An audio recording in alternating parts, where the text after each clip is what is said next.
Ameerikaan Eertiraa dabalatee imbaasiiwwanii fi qonsulaawwan ishee biyyoota 27 keessaa qabdu cufuuf ta'uun himame. Bulchiinsi Tiraamp imbaasiiwwan Ameerikaa addunyaa mararraa qabu qofa otoo hin taane dhaabbilee deeggarsaa isaa Ameerikaaf bu'aan buusne jedhe hedduu adda kutaa jira. Waajjiraalee dippiloomaasii mootummaa Ameerikaa cufuuf jedhu keessaa 10 imbaasiiwwan yoo ta'u kanneen afan immoo qonsulaawwanidha. Hamza Hussein.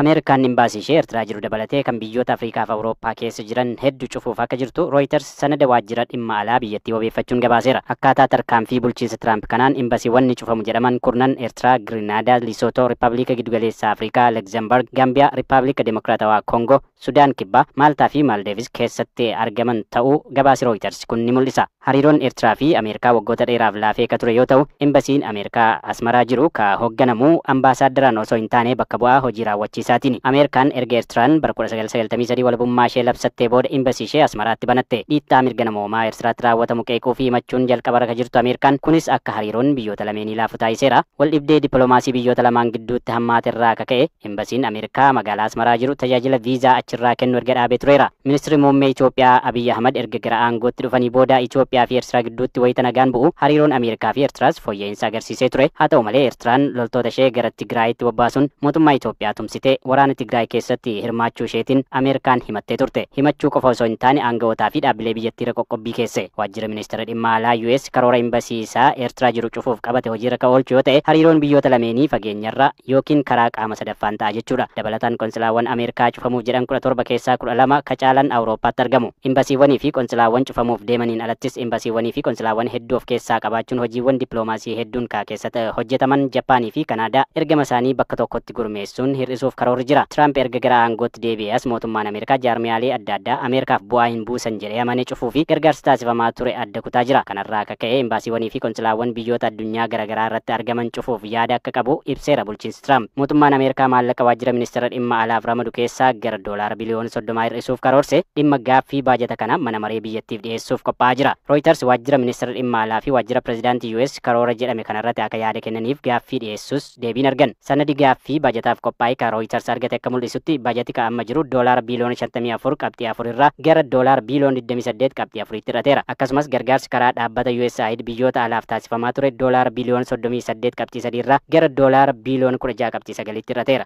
Jaarmiyaan gargaarsaa guddicha addunyaa kanaa akka waajjira ministeera dhimma alaa jalatti bulu murtaa'e USAID'n sagantaawwan guutuu addunyaarra turan 5,000 cufuun hojjettoota 1000. Godina Arsii aanaa jajuutti milishaan gandaa walgahii bahuu diddee sababa jedhuun dhukaasa mana rifeensaa tokkotti baneen namoota 2 galaafate hidhaa cimaa waggaa 21 adabameera. Miseensi milishaa kuni meeshaa waraanaa nageenya uummataa akka ittiin eeguuf ittiin kennamen lubbuu namoota nagaa 2 haala rifachiisaa ta'een galaafateera. Himatamaan maqaan isaa Muhammad Amin Kadir jedhamu kun godina Arsii aanaa jajuutti akka lakkoofsa Itoophiyaa gaafa guyyaa 13 ji'a 4 bara 2017 nama rifeensa sirreessaa ture tokko maaliif walgahii hin baane jedhe qawwee hidhatee jirutti dhukaase. Namni kun battalumatti yoo du'u rasaasuma kanaan namni rukutame biraa erga mana yaalaa geeffameen booda lubbuun darbe. Abbaa Alangaa godina Arsiitti abbaan adeemsa qorannoo yakkoota adda addaa kan ta'an obbo Aschaaluu Alamaayyoo waa'ee taatee kanaa waa'ee lakkoo maatii olaanaatti himaniiru. Haala inni itti raawwatame namni amma akka raawwatu kun milishaadha, milishaa gandaati. Namoota inni ajjeesu keessa kan himannaa duraarra jiru maaliif walgahii bahuu diddee jedheeti. Maaf walgahii bahuu diddee jedheen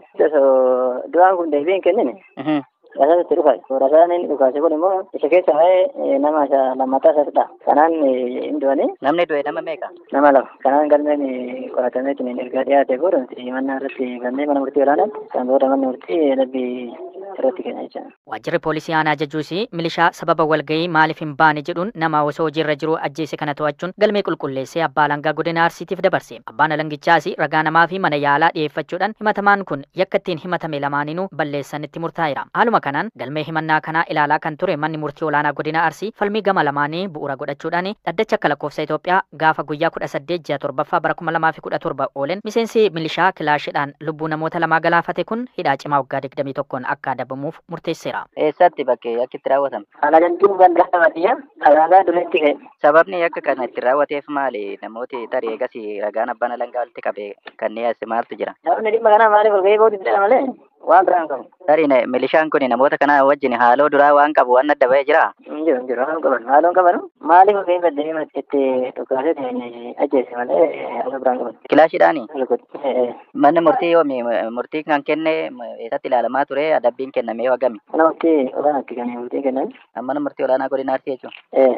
Gaafa guyyaa Lammiilee hedduun carraa hojii barbaacha gara biyyoota Arabaatti himalu. Keessattuu shamarran danuun hojii mana keessatti qacaramanii hojjechuudhaaf gara biyyoota Arabaatti imalan hedduudha. Isaan keessaa kanneen ba'anii gara maatii isaaniitti otoo hin deebi'in hafanillee lakkoofsi isaanii xiqqaa miti. Naannoon Oromiyaa ammoo iddoo namoonni hojiif baay'inaan gara biyyoota Arabaatti godaanan keessaa tokkodha. Dhimma kanarratti waan maatiin ijoollee isaanii dhaban jedhanii fi biiroon dhimma hawaasummaa Oromiyaa deebii kennee Hirphaa Gammachuu akka nutti qindeesseera. Shamarran hojii mana keessaa irratti qacaramanii hojjechuudhaaf biyyaa ba'anii gara maatii isaaniitti hin deemine keessaa tokko Gannat Alamuu jedhamte. Yeroo biyyaa baatu shamarree ganna 15 kan turte Gannat magaalaa guddoo Libanoon Beeruutitti erga imaltee otoo hin deebi'in ganna 12 guutteetti. Maatiin ishee lubbuun jiraachuuf dhiisuu ishee waan beekan hin qaban. Fira dhiyoo ishee kataate Asnaaqach Fiqiruu akkatti manaa baate dubbatti. Gaafa dhala erga biyyaa baate jechuudha.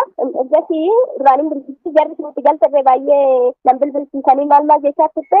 Yeroo duraa amma waggaa lama sadii akkas ergaa turte waan xiqqaadha. Yeroo san keessa achumaan isumaayyuu dhiiste bakka waggaa afurii booda surumaan jiraattati jiraachuu baattedhaayyuu wanni beeynoomtu iyyuu hin jiru. Garma seerratti hin deemne guyyaa deemne. Bira jechuun hin deemne nuyi yaa'u mashii alatti hin jiru. Bilbilti kan qabannee turreewu. Silkii ishiin duraan ittiin bilbiltu silkii manaa ture. Alatti bilbiltuun jechuudha. Tureeyyuu cufaadha inni. Inni cufaadha bakka ishee bilbilteen beektu achumaan asirratti. Akkuma Gannat shamarreen Simmanyi Dajanee jedhamtu bara 2010 godina Shawaa Kaabaa aanaa Sulultaarraa gara Saawud Arabiyaatti imalte. Haadha ishee dhukkubsachiisaa kan turte Simmanyi hojjettee haadha ishee deeggaruudhaaf biyyaa baate. Haa ta'u malee waggoota 10 darbaniif maatiin ishee ammayyuu kan reegaa jiru. Haati ishee Adde Muluun akkatti Saawud Arabiyaa deemtee dhabamte haasa'u. Saawud Arabiyaa erga deemte waggaa 13 kaa'amne waggaan 13 kaatitti dabre. Achi kaa waggaan haa deemtu anis sin qarqaaraadha ta'u jetteetuma waggaa sana si deemtee waggaa 13 kana achitti duraanillee akka turtee akka waggaa lamaan dawwaltee sanduuqa bakka nuufis hin dawwalchiifne.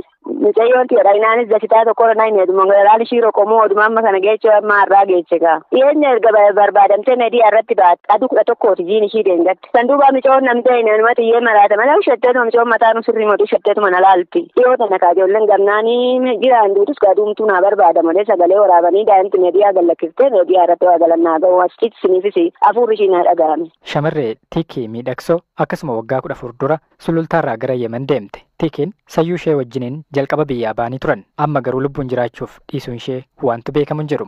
Birqa Tolchaan jedhaman. Erga deemte waggaa 13 amma almee dhufu kan bara 2004 baatee deemte. Birri isin arganne amma waggaa kana hundaa'e. Ani galee kaasheen achumatti affeenatti dura deemeyyuu ergasii wani lammata deemiten deebi'ee galee. Dubartoonni kunneen hunduu waggaa lamaan jalqabaa biyyoota kanneen ga'an qofaa maatii isaaniitti dubbatan. Namoonni isaan qacaran maatii isaanii dabalatee qaama alaarraa isaan kutanii kaffaltii malee isaan hojjechiisu. Haaluma wal fakkaatuun Rahamaat Idris naannoo Amaaraa godina Walloo Kibbaarraa waggaa 15 dura gara Saawud Arabiyaa deemte. Yeroo sanatti daa'ima ishee waggaa 7 dhiiftee deemte. Eegas achi buuteen ishee hin baramne jedhan maatiin ishee. Amma intalli ishee umurii waggaa 22tti gara Saawud Arabiyaatti imaltee haadha ishee barbaadaa jirti. Dubartoonni Itoophiyaa karaa seeraan alaa biyyoota kanneenitti hojiidhaaf imalanii hanga ammaa achi buuteen isaanii dhabame lakkoofsaan danuudha. Baay'een isaanii shamarran xixiqqoo umuriin isaanii waggaa 18 gadeeti. Biiroo dhimma hojjetaa fi hawaasummaa Oromiyaatti itti gaafatamaa ittaanaa akka ta'an obbo Abbitti Aajee Da'oo namoota Oromiyaarraa biyyoota Arabaa deemanii achi buuteen isaanii dhabame akka lakkoofsaan hin beekne eeruudhaan namoota seeraan deeman barbaaduu irratti maatii akka deeggaran ibsan. Namni biyya Arabaatis biyya biraatti deemu karaa lamaan deema.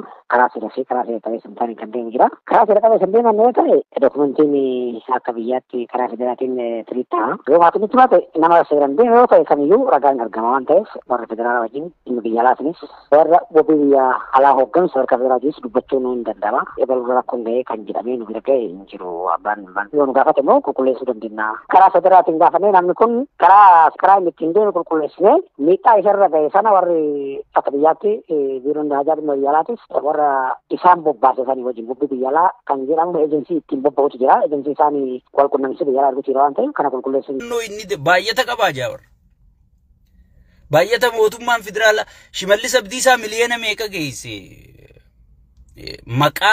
Maqaa kubbaa miilaa ka Amaaraa saniin osoon kubbaan miilaa ka Jimmaa baay'ata dhabee cufamee jiru, osoo ka Amboo cufamee jiru, osoo ka Harargee cufamee jiru, osoo ka Wallaggaa ka Oromiyaa keessa jiru baay'ata dhabee cufamee jiruuti kubbaa naannoo Amaaraa gargaari jedhanii maallaqatti kennee qaallichi sheeyxaantichi kun Shimallis ichitti ergee Shimallis maallaqa geessee fannoo jajjabeessee loojistikii hundaan qopheessee ka dhufe Shimallis immoo Shimallis miti. Waan kana screenshot goone waan gaafa sirraa ayyaa turre hunda poostii isinii godhu jirra jechuudha. Amma dabarsaniiti akka waan gartee fannoo ifi ijaaranii qopheeffatanii fannoo mataa isaanii sigale fannoo dhugaan sabasiitii loltuu miti beekatu fannoo mataa isaanii tan dheengadda basmaam jee nama qalchisiisee Oromoon shira waliin naysiisuu ka'esan fannoo sanii beekadhu ummata Wallagga keessa nama fixu jirtu jechuudha sigale saniifuu ummata Wallaggaa keessa horroo guduruu ummata qaalii ummata gartee nagayaan ilmaan isaanii guddifatu ummata barumsa malee misooma malee sigale waaqa fi kadhachuu malee beeyne shiraan qaalichi kun dhiiga dhuyisisu jira jechuudha shira kanatti milkaawa abaddan shira kanaan Oromoo fi Amaarri wal seena abaddan wallahi abadan Oromoo fi Amaarri wal keessa seenanii jira walululu abbaan fedhe walin lolchiisu rabbiin tokkichi walin lolchiisu jechuudha kana dooma gartee if duraawun garre kana dhiisisi so saniifu ummata keenya kanaaf sagalee tahuun ummata gartee horroo guduruutiif sagalee tahuun anaaf sirra jirti jechuudha anaaf sirra jirti sigale wannichi tahu jiru boru shawa dhufa wanni shawatti tahu jiru boru Hararge dhaq Arsii dhaq Boorana dhaq Walloo dhaq Wallagga dhaq sigale wanni Guji dhaq Oromiyaa guutuu bakkee hanqattu jirtu miilli shayxaanticha kana Oromiyaa guutuu bakkee hanqatu jiru Anjala Mureetiin si himaa jechuudha so saniifu ummata keenya kanaaf sagalee taha fannoon fixu jirtu fannoo isaanii ijaaree ficcisiisu jira jechuudha fedhu fannummaan sunu dhufte haafittu mootummaan maal godheeti mootummaan naannoo Oromiyaa eeyse jira hoggii daangaa dabre cabsee namni ummata isaa gibira kafalu hoggii fixu mootummaan naannoo Oromiyaa eeyse jira sigale seera kabae olaantummaa seera mootummaan dheengadda akkasi qoratee dubbii burtukaan gabbaase poolisiin dheengadda akkasi qoratee dubbii burtukaan gabbaafte deeninnatiin humni nageenyaa akkasitti qoratee dubbii burtukaan akkasi gabbaase sun fannoo ittiin daangaa cabsitee seenuu deemtu kami qoratee gad hin baasin sigale